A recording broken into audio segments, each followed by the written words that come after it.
Tinchlikmi, nega asabiylashyapsan? Elektr energiyasiga to'lovni amalga oshira olmayapman. Nimadan ekan? Balki musordan qarzing bordir. Shunaqa bo'lishi ham mumkinmi? Voy, eshitmadingmi? Toshkentda chiqindi xizmatidan qarzdor abonentning elektr to'loviga vaqtincha cheklov o'rnatilibdi.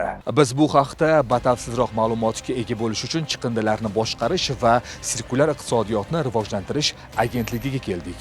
Joriy yilning 5-noyabrdan boshlab Toshkent shahari abonentlari uchun jami 25 mingta abonentga chiqindidan qarzdorligi mavjud bo'lganligi uchun ogohlantirishlar yuborildi.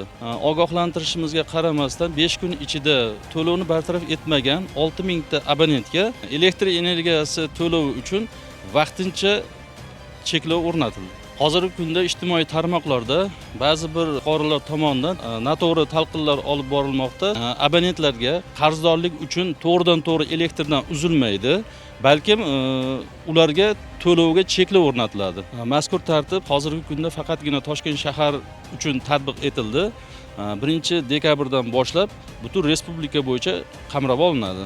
Cheklov o'rnatilganiga hali bir kun bo'lmasidan 6 mingta abonentdan 600 ga yaqini chiqindi qarzdorliklarini bartaraf etib, avtomatik tarzda cheklovdan yechildi. Hurmatli fuqarolar, agar siz chiqindi masalasi yuzasidan qandaydir muammolarga duch kelsangiz yoki mas'ullarga savollaringiz bo'lsa, ushbu agentlikning 1205 qisqa raqamiga murojaat qilishingiz mumkin. Eslatib o'tamiz, call markazi 24/7 rejimda o'z ish faoliyatini olib boradi. Hasan, yaxshi ham eslatding. Hoziroq borib chiqindidan qarzlarimni to'lab kelaman. Nafaqat sen, hurmatli yurtdoshlar, agarda sizni ham chiqindidan qarzingiz bo'lsa, darhol bartaraf eting. Aks holda elektr to'lovingizga vaqtincha